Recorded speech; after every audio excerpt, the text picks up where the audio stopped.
Isang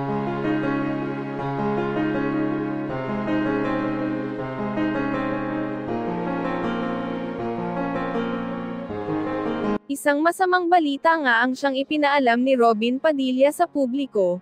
Ayon kay Senator Robin, nasa kritikal umano ngayong kondisyon si former President Rodrigo Duterte. Ito nga daw ay matapos itong matagpuang walang malay sa selda nito sa Netherlands.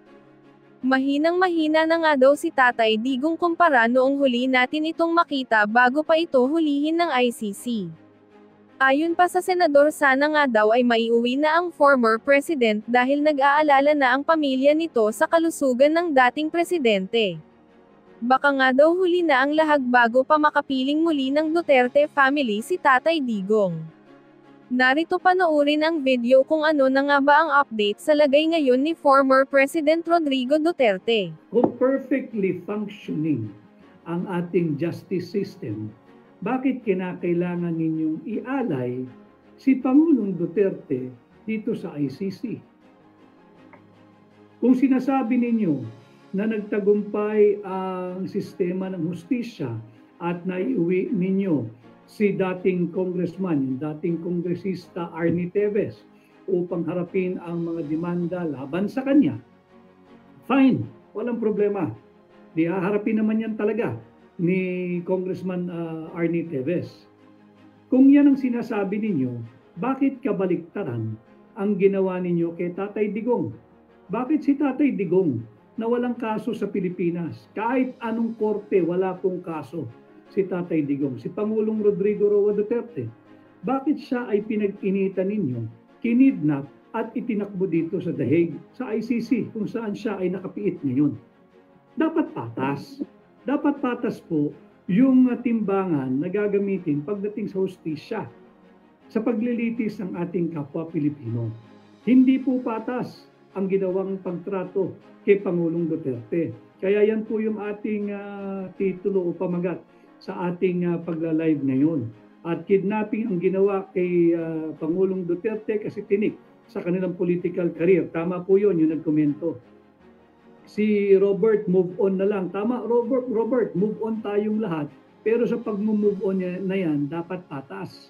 Dapat may hustisya. Ninanakaw ang pera nating mga Pilipino. Kagaya na lamang nung maanumalya at unconstitutional na 2025 budget. No, we should not move on from that. Why? Ninanakaw ang trilyon-trilyong pera natin. Not unless yung nagmensahe ay kabahagi ng pagnanakaw, kaya siguro gusto mo mag-move on para hindi ka managot. Hindi, nagkakamali ka. Welcome kayo dito sa aking pahina, pero sasagutin ko yung mga mababasa ko at itutuwid ko yung inyong baluktot na pag-iisip katulad din ng pag-iisip ng administrasyon ni Bongbong Marcos. Scarlett Sam, good evening, sir.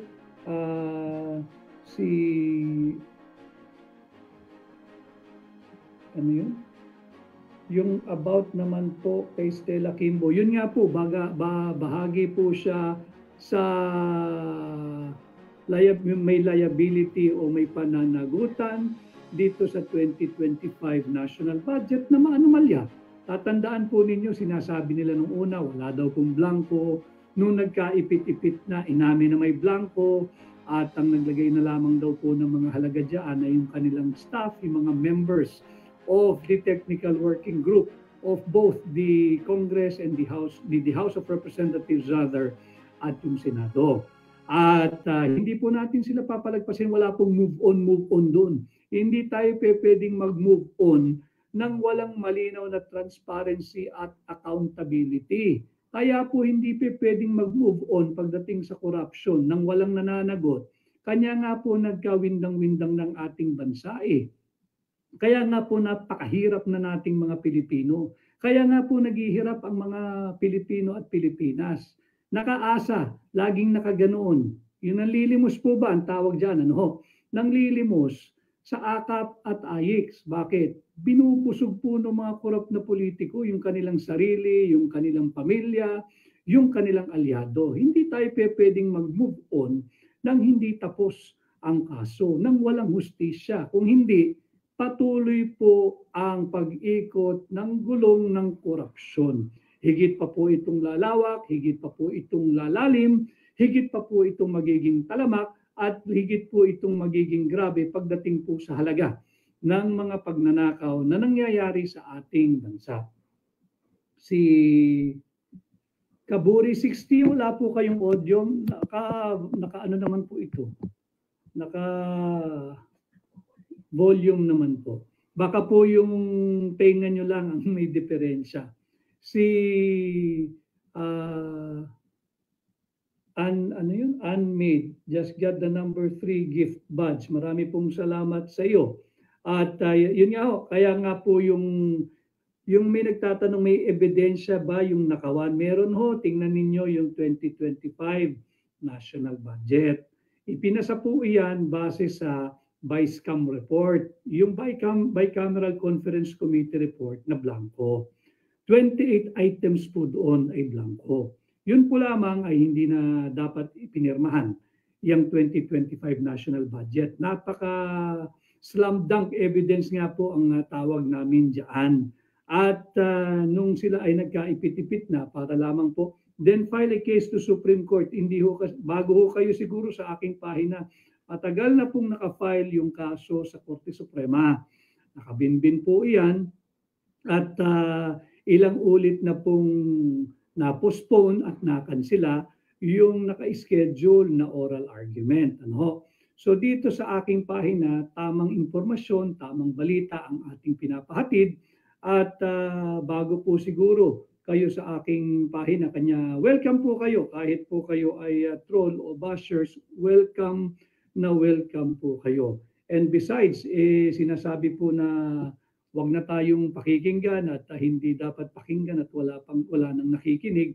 Bakit po kayo naririto? Alis po kayo dito sa aking pahina. At kung gusto naman ninyong matuto, pwede po kayo magstay. Pwede po kayo makinig. Pero dito hindi namin kayo papalagpasin sapagkat dito channel po ito ng mga maiisog. Kaya nga po yung ating title ng ating pahina ay Tinig Maisog. Hi po sa lahat ng mga miyembro at bahagi ng Hakbang ng Maisog International. Si Ben Repol, akin po makikita at makakasalamuha. Mamayang hapon, magkikita po kami ni Ben Repol. At ganoon din po, nais kong pasalamatan ang Hakbang ng Maisog Switzerland. Sila po ay on the way ngayon. Nagbabiyahe po sila po ay makikibahagi sa ating gagawing payapang pagtitipon dito sa The Hague bukas. At kaya nga po yung sinasabi ko, yung ating titulo ngayon, dapat patas. Iba po yung timbangan gamit nila kay Vice President Inday Sara Duterte. Wala pong findings ng irregularity or anomaly ang Commission on Audit. Malinaw po sa ating saligang batas. Ang tanging maaari lamang magsagawa ng audit, magsagawa sa publiko ng kanilang audit findings, whether ito ay regular, whether ito ay anomalous, whether may mga kulang, ay ang Commission on Audit. Hindi po yung mga kongresista. In fact, yung mga kongresista na pumirma diyan sa maanumalyang impeachment complaint laban kay Vice President Inday Sara Duterte, sila po dapat ang subject ng totoo at honest to goodness na audit. At pag yan po ay inaudit ng tama, marami po riyan ay sasabit. Hindi naman natin agad-agad nahatulan sila ay corrupt. Pero marami riyan, nakakatiyak ako, ay mai-issuehan ng notice of disallowance. Pag may notice of disallowance, binibigyan pa po sila ng period o ng panahon upang magsumite ng proper documentation. Ganun lamang po yung nangyari sa Office of the Vice President, kay Vice President Inday Sara Duterte, pero wala pong findings ng anumang guilt o anomaly o korupsyon ang mismong Commission on Audit. Ang Commission on Audit is a constitutional body. Ang pangunahing layunin po ng COA nung ito po ay itinatag at isinama sa ating saligang batas bilang constitutional office, ang mandato po nito ay magsagawa ng audit o i-check how the government agencies and how the government officials, whether elected or appointed, have been using public money. Sapagkat sagrado po yung pera ng mamamayang Pilipino. Pinaghirapan po nating lahat yan eh. Yan po ay nagmumula sa buwis na ating binabayad bilang bahagi ng ating small contribution towards nation building. Sagrado sapagkat ang layunin niyan ay mapaunlad ang buhay ng bawat Pilipino, hindi patabain ang bulsa ng mga korap na politiko. At kagaya po ng sa hakbang ng maisog, ang ating pong advokasya, humingi po tayo ng transparency, accountability, peace and security. At ang ating pong advokasya ay yung gera laban sa korupsyon. Kaya dito sa ating pahina, paulit-ulit po natin pag-uusapan at lalabanan at i-expose ang anumang korupsyon na ating malalaman at kagaya nga po yung paggamit ng ibang uri ng timbangan kay Pangulong Rodrigo Roa Duterte, kay Tatay Digong at kay Vice President Inday Sara Duterte at sa alyado ng kasalukuyang administrasyon. Nakita naman natin kung paano kinidnap at inilabas ng bansa si Pangulong Duterte. Kitang-kita po, hindi lamang ako kundi lahat po ng Pilipino. Kaya nga po sumabog sa galit ang damdamin ng mamamayang Pilipino, hindi lang sa Pilipinas kundi sa buong mundo. Nakita po yan dito sa The Hague, sa Netherlands, sa iba't ibang bahagi pa ng Europa, sa Estados Unidos, sa Hong Kong, sa Japan, gumawa ng mga payapang pagkilos upang tawagin ang pansin ng gobyerno na tigil na yang masyadong magaspang na pagtrato sa ating kapwa Pilipino. At ganun din dito sa impeachment ni Vice President Inday Sara Duterte. Wala pong kaso si Vice President Inday Sara Duterte. Ito po'y bahagi ng patuloy na political persecution na dinaranas po ng mga tao na pro-Filipino. Yung mga nagmamalasakit po sa ating bansa, yung nagmamalasakit po sa Pilipino, yung nagmamalasakit po sa Pilipinas. Hindi po ito laban lamang sa personalidad, kundi ito po'y laban sa korupsyon. Nakikita naman natin kung paano linulustay ang pera nating mga Pilipino. At basahin ko lang itong mga ibang nagpaparating ng mensahe. Kay Dayan Tamayo, maraming salamat. Kay Zia Garcia, hello Attorney Vic, watching from Hong Kong. Hi Zia, mabuhay ka. Kay Lucky Artucci, watching from Italy, keep safe po. Kay Lucy Cleto, Attorney Vic, stay safe and healthy po, laban lang po, God bless. Kay Sonia Bronce, kay Belia Javier, hello po Senator Vic, palagi po kayong mag-iingat. One day maayos din po ang gobyerno natin sa tulong ninyo. Hindi lamang po sa tulong ko, kundi sa tulong at pagkakais at pagbubuklod po nating mga Pilipino. Kamusta rin po sa team ni Binibining JJ Viray who is watching now. Maraming salamat sa iyong patuloy na pagsubaybay sa akin. Kay Sebastian Duterte, si Mayor Baste, I'm on my way pa. Mag-ingat po kayo sa biyahe, Mayor Baste. Kay Merlin Manny, Attorney Vic, bakit yung mga bashers ni VP Sara puro tinatanong kung saan ginagamit ni VP Sara yung confidential funds? Nakakagigil itong mga anti-VP Sara. Huwag po kayong manggigil. Iilan lang po iyan. Madami lang pong pera yung mga patron yan. Kanya marami silang keyboard na ginagamit, iba't ibang account, pero iisang tao lang po yan. Huwag po kayong mainis dyan. Higit pong marami tayo na nagmamahal sa Pilipinas, na nagmamahal at nagpoprotekta kay Tatay Digong, na nagmamahal kay Vice President Inday Sara Duterte. Huwag po kayong mainis. Alam po ninyo, ang laban sa buhay, inis talo. Sila na po ang inis na inis. Kanya nga po, pasok sila ng pasok sa ating pahina, ng gugulo, ng babash. Busog po yung mga yan Busog po sa pera nating mga Pilipino. Meron po silang budget, binibigyan po sila. Yung isang tao siguro meron 20 social media account at ang trabaho lang niyan mag-antay na magla-live yung halimbawa si Attorney Trixie Cruz Angeles and then papasukin din nila. Magla-live halimbawa si Joey Cruz, papasukin din nila. Magla-live yung third floor, papasukin din nila. Magla-live ako, papasukin din nila. Kaya lang, ang katotohanan, wala po silang timbang sa atin eh.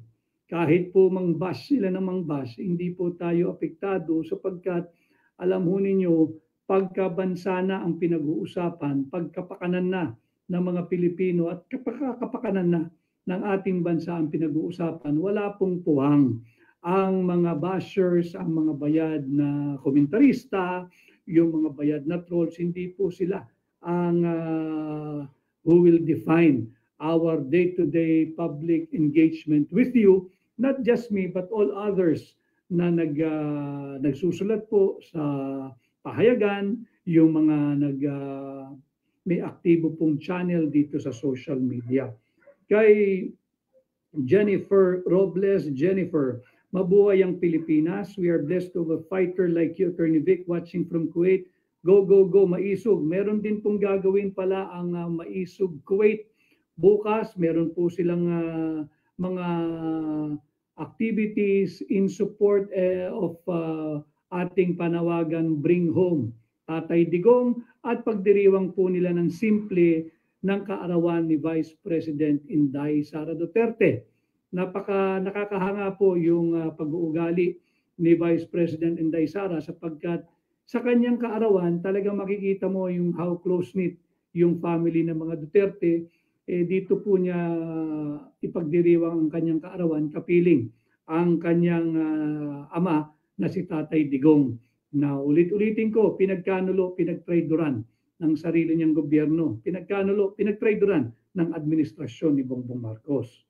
Si Donna Carinosa. Hi, attorney, andito po kayo sa The Hague. Yes, Miss Donna Carinosa, nandito po ako ngayon sa The Hague at makikibahagi sa ating gagawing payapang pagtitipon bukas, May 31 from 9 a.m. to 12 noon.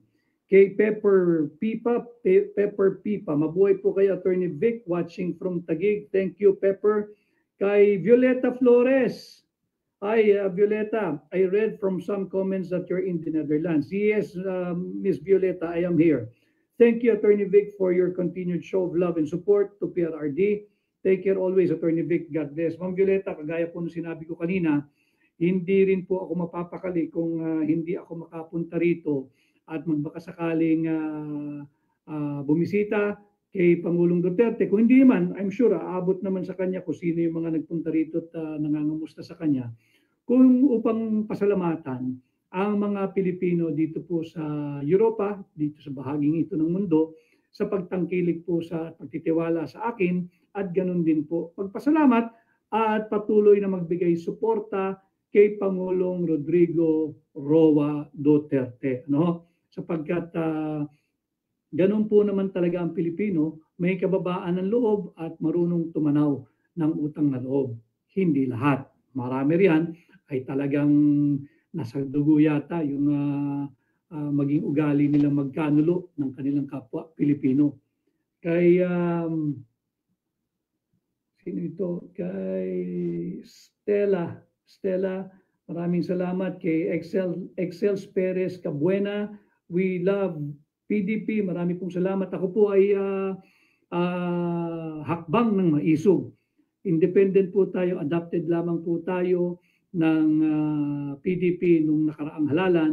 Pero yun nga po, tayo ay hakbang ng Maisog. Kay Ina Rendal, maraming salamat. Kay Nabudol tayo, na kasubaybay din po si Nabudol tayo.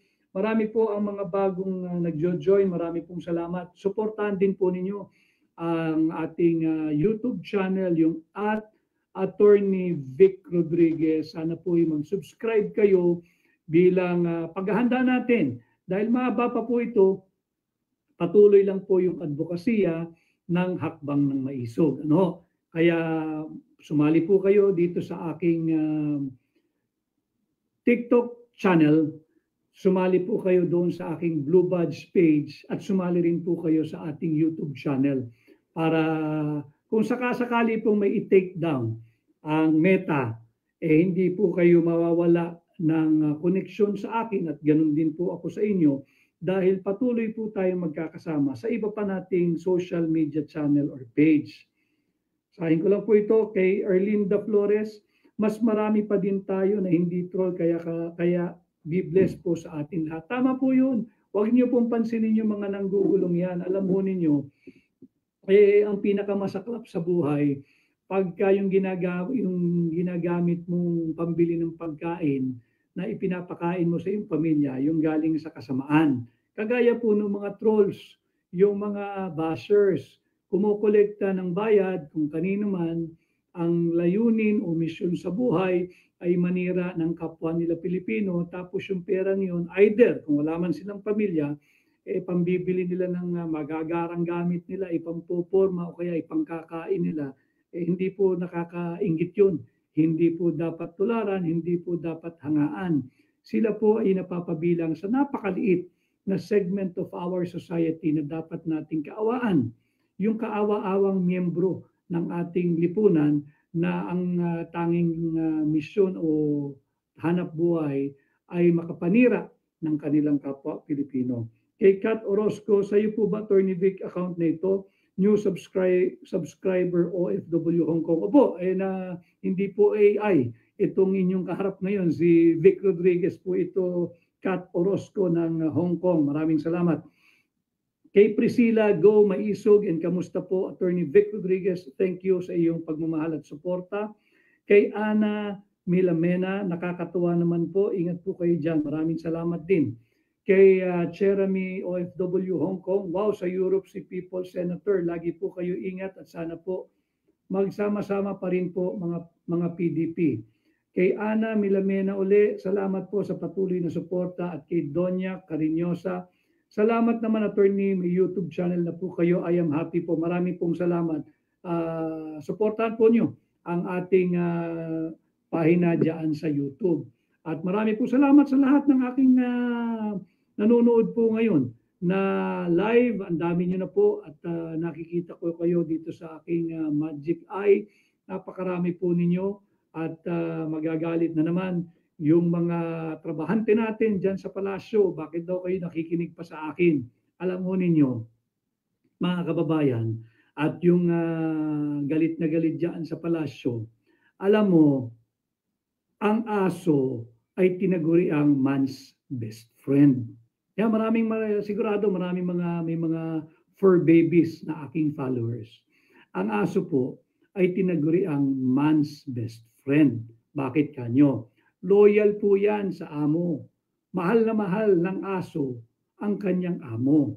Kanya kung tayo po ay hinalintulad sa isang aso, kahol daw po ng kahol, tama ka rin. Patuloy akong kakahol. Bakit kanyo? Ang isang loyal na aso, loyal sa Pilipino, loyal sa Pilipinas. Patuloy po lamang tayong mag-iingay habang may nakikita tayong mga magnanakaw sa gobyerno. Yan ang katotohanan. Kanya kung umaasa kayong tatahimik, ang mga katulad ko na may pagmamahal sa Pilipinas at Pilipino, nagkakamali kayo. Hinalintulad pa tayo sa isang aso, wala pong nakakahiya doon. Ang aso, ulitin ko, tinaguri ang man's best friend. And yes, si Attorney Vic Rodriguez po ay best friend ng mga Pilipino. May tuturing po akong best friend ng mga Pilipino.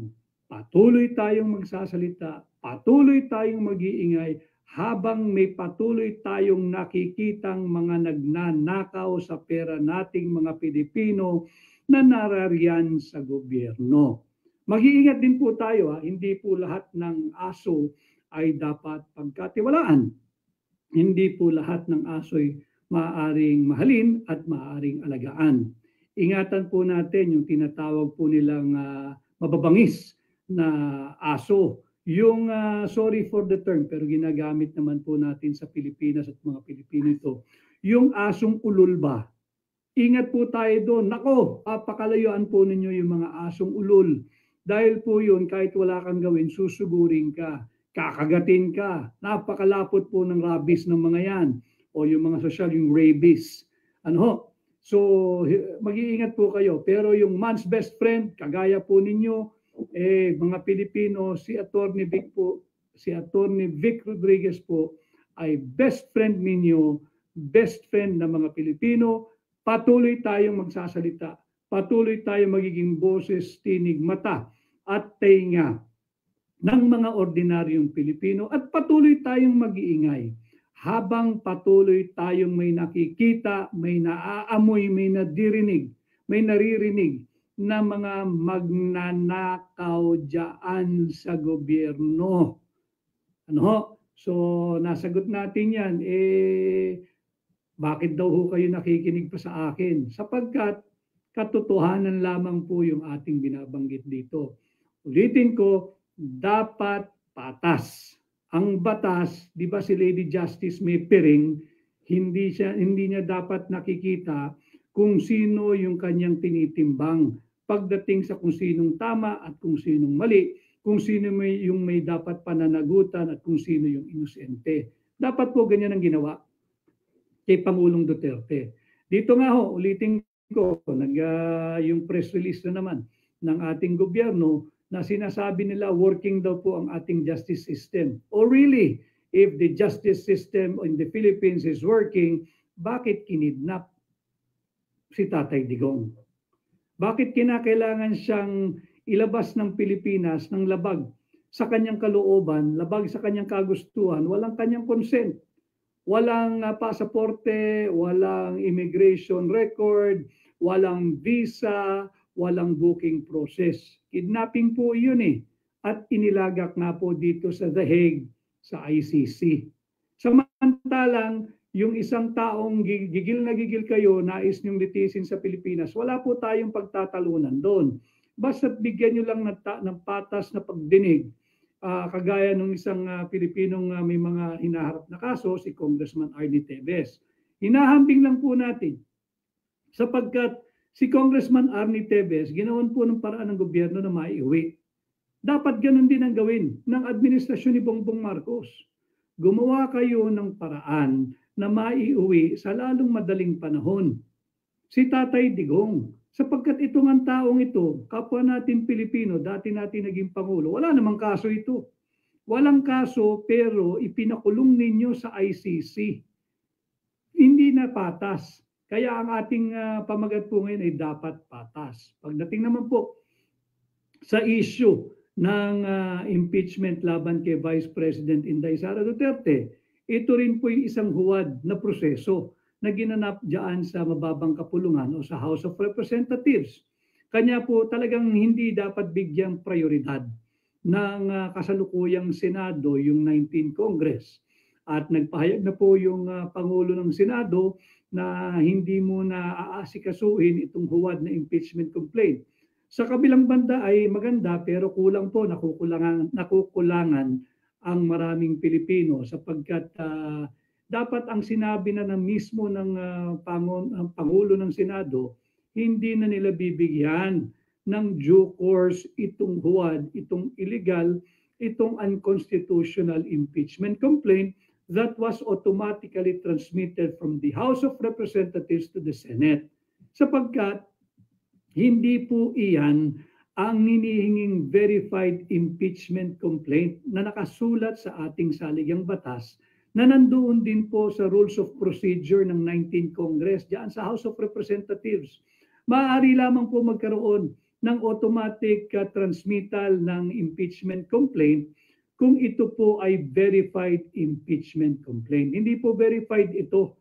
Kanya nakukulangan ang maraming mga Pilipino diyan sa naging pahayag ng Pangulo ng Senado dahil hilaw kulang na kulang. Dapat yan hindi nabigyan ng due course at hindi na dinggin dito sa 19th Congress. No? Kaya yan hindi talaga patas sapagkat wala namang findings of any wrongdoing.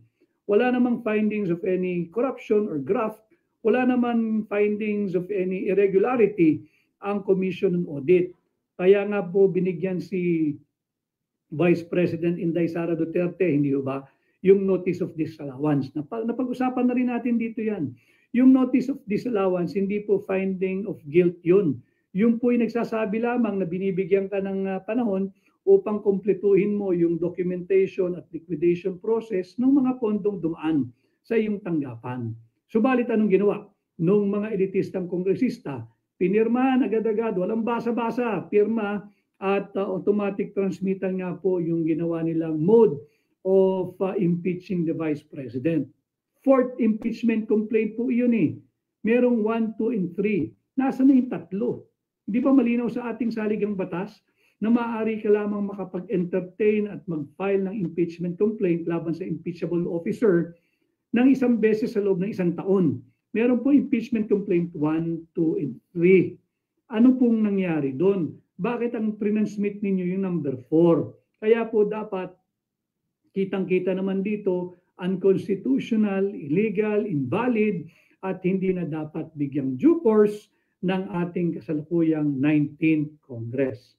Basahin ko lang po yung iba pa nating mga bumabati. Kay John Zbea, hello po, Attorney Senator Vic, welcome po sa Europe and enjoy and ingat po kayo lagi. Masarap po yung klima, malamig. Kay Margaret Magsaysay, correct, Attorney. Kay Clara M. Liro, our people Senator, Attorney Vic, marami pong salamat. Kay Galaxy, kamusta po kayo, Attorney? Mabuhay po kayo, always take care. Kung hindi po kayo dinaya, nanalo po kayo, always take care po from Singapore. Maraming salamat, Galaxy. Kay Diba Obtus, Attorney, pinag-resign na rin daw po ang mga GOCC heads. Sana tanggalin na si Milyonaryo.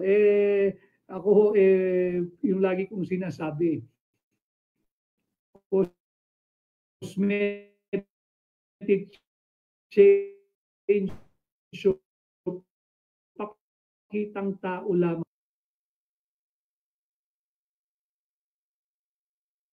po na karapatan naman ng kahit na sinong Pangulo. Ang mali lang niya, ginawa niyang dramatic. Only to find out, tayo mga Pilipino, yung mga may mga pananagutan diyan sa illegal, invalid, immoral, at unconstitutional 2025 budget, retained lahat. Retained lahat. Nandyan pa rin ho sila. Yung mga personalidad na kumuha po sa 60 billion pesos nating mga Pilipino diyan sa PhilHealth, retained lahat, intact lahat.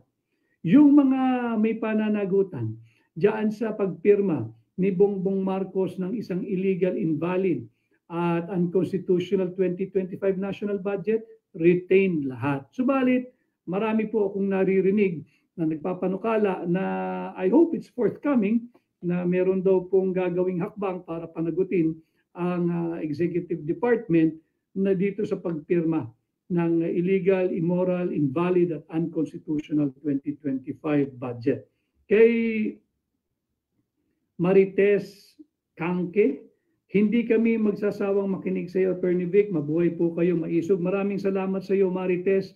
Kanya galit na galit yung isang mama dyan. Bakit daw po kayo nakikinig pa sa akin? Ako raw po ba'y pinakikinggan pa? Ba'y marami ho, tingnan lamang po ninyo yung ating mga live listeners and viewers ngayon. Si Blue Eagles _8000, bakit po, Attorney, hindi binibigyan halaga ng Supreme Court ang problema sa GAA? Bakit di nila pinaprioritize yun? Malapit na naman pag-usapan ng budget ng 2026. Blue Eagles _8000, tama po yun. Kami rin ay very disappointed. Si Congressman Sid Ungab ay disappointed sapagkat we painstakingly reviewed the documents that we've got at through him. At nakita natin talagang maanomalya yung 2025 national budget. Heto na naman po tayo, nagsimula na naman yung budget call, nagpatawag na yung DBCC at nagpe-prepare na ang executive department. 30 days binibigyan sila mula sa SONA, sa parating na SONA, sa pagbubukas ng 20th Congress. Meron lang 30 days ang executive department through the President kay Bongbong Marcos na magsumite ng kanyang panukalang budget. Yung panukalang budget na yan, dumaan na po yan sa iba't ibang ahensya, sa iba't ibang departamento, nag-meeting na po sila dyan, nag-streamline na po sila dyan, at meron pong kaakibat yan yung BESF. Pag sinumite, yung budget of yung BESF at kasama po dyan yung President's Budget Message, at yung NEP, yung National Expenditure Program. So sumitin na naman po ito sa mababang kapulungan para masimulan to start the ball rolling for the 2026 national budget. Budget na naman ang pag-uusapan, hindi pa ho na bibistahan itong nakabimbing kaso sa Korte Suprema. Pati ho sa amin, palaisipan ito, although may idea ho kami kung bakit nagkakaganoon. Alam naman natin, while co-equal branch po ang judiciary, hindi naman po ito immune o hindi naman po ito inosente o hindi naman po ito insulated from any political pressure. Probably could be masyadong intense yung political pressure kanya hindi po dinidinig itong problema sa GAA tung sa 2025 national budget. Yun nga ho, cosmetic change yung nangyayari. Yung taong may paninindigan, yung matino, yung mahusay, si Solicitor General Menardo Guevara, yun pa po ang inalis sa kanyang paninilbihan bilang Solicitor General. Tanggap naman po yun ni Solicitor General Maynard Guevara. Tanggap po niya yun. Marangal na tao po yan, desente, matalino, at higit sa lahat, tama po yung puso niya. Ang puso niya ay nasa Pilipino. Hindi ba siya yung tumanggi na ipagtanggol yung isang kaso ng gobyerno sapagkat sa puso niya talagang hindi katanggol-tanggol at mahirap naman na ang papel mo sa gobyerno tagalinis ng dumi ng mga naghahari-harian sa kasalukuyang administrasyon. Walang kaalam-alam yung tao, siya po yung lawyer ng gobyerno, siya ang abogado ng gobyerno Walang kaalam-alam sa pinagagawang dumi ng mga nasa pamahalaan at pagka nabulilyaso, ang trabaho'y maglinis ng dumi, ng may dumi. Kaya maganda na rin yun, Solicitor General Maynard Guevara, you have more time to spend with your family, your loved ones, and time for yourself. At anyway, tayo naman mga abogado, we can always go back to our practice, to our law firm. Kay I love views too. Yun impeachment parang GAA. Nilagpasan ang 1, 2, 3, and 4, agad nag-focus. Yung GAA, daming blanks pero may total. Yun, tama po kayo. Kay I love views too. Talaga pong ang bilang nila 28 items blanco pero nauwi yung GAA sa 6.326 trillion pesos for 2025. At magngangalahati na po yung taon, magsisimula na naman yung budget cycle, yung budget process, magpapanukala na naman ang executive department, hindi pa po nabibistahan yung kasong nakabinbin dyan sa Korte Suprema. Magkaganoon pa man, patuloy pong magbabantay ang hakbang ng maisog. Nandyan po si Congressman Sid Ungab ng 3rd District ng Davao City. Miyembro pa rin po siya ng incoming 20th Congress. Magbabantay po kami, so suportahan po namin yung mga kongresista na patuloy na magbabantay dito sa pagpasa ng 2026 national budget.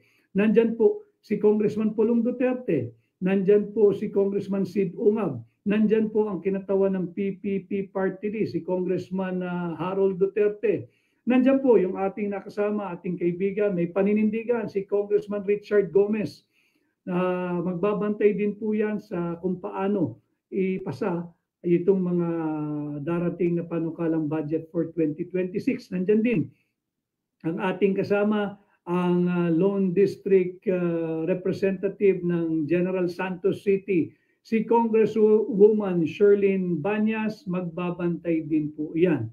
At sana ay yung ating pong mga nakasama na nariyan na po sa Senado, bantayan din kung paano maglalaro at paglalaroan itong 2026 proposed national budget. Lalo pa pag dumaan ito diyan sa Bicameral Conference Committee. Sana magkaroon na ng transparency. Sana bigyang access ang ordinaryong Pilipino. Paano nyo ba pinag-uusapan yung pera namin? Pera namin yan At ganun din, nananawagan tayo na patuloy sanang i-champion ng ating mga kaibigan at alyado diyan sa Kongreso, sa mababang kapulungan at diyan sa Senado yung pagpasa ng mga panukalang batas na reformahin na natin ang sistema ng ating halalan. Tuldukan na natin itong walang transparency pagdating sa pagbibilang ng ating mga boto. Kung hindi ho, masasalaula lang muli ang 2028 presidential election. Kagaya ng ginawang pagsasalaula ng COMELEC sa ilalim ni Chairman George Garcia. 17 million overvotes, ni walang paliwanag. Ang sagot lamang mo sa atin ay technical glitch. Kaya nga po yung technical glitch na yan, dyan po ang legasiya ng kasalukuyang pinuno o chairman ng COMELEC, si Chairman Technical Glitch. Wala pong mapailuwanag, ilang beses nang nagdiskurso ang eksperto po sa election law, si Attorney Glenn Chong, subalit hindi nila rin sinasagot. Ano? Kaya yun po ang ating hiling, saan dapat po parehas? Dapat patas ang gagamiting uri ng timbangan, whether kay alyado o hindi ng administrasyong Bongbong Marcos. Si Epifania Humiwat, attorney ng bayan, panalo ka sa amin. Iyon kayang wala ng oral argument yon, suspended po indefinitely. So masasabi natin, tila wala. Si Agnes Bombita, kaya lang nakakalungkot, pera ng taong bayan pinambabayad. Tama po yun. Nakakalungkot talaga, nakakagalit. Pero patuloy po kayo mag-ingay. Let's push back, iparamdam natin na ang mga Pilipino ay hindi mangmang. Kagaya ng ginagawa nilang pilit na tayo gawing mga mangmang. Kay Marites, uli, thank you Attorney Vic na nanotice mo rin sa wakas, sa dami ba naman na nagko-comment. Of course, marami pong salamat at patuloy ho kayo sumubaybay. At muli marami pong salamat. Mag-iisang oras na po tayo. Maraming salamat sa inyong pagpapatuloy sa akin, sa inyong tahanan, sa inyong opisina, sa inyong sasakyan, sa inyong mga public transport kung nasan man po kayo ngayon at kung saan panig man po ng mundo. Muli ho, ako po ay naririto sa The Hague, makikiisa sa ating gagawing payapang pagkikilos bukas, pagtitipon-tipon ng mga Pilipino dito sa The Netherlands at makikiisa sa ating patuloy na pagkilos to bring him back. Bring home Tatay Digong at ganun din po sa simple payak at subalit makabuluhang selebrasyon at paggunita ng kanyang kaarawan ni Vice President Inday Sara Duterte. Sa mga Pilipino po dito sa Europa, sana ho ay magkita-kita tayo bukas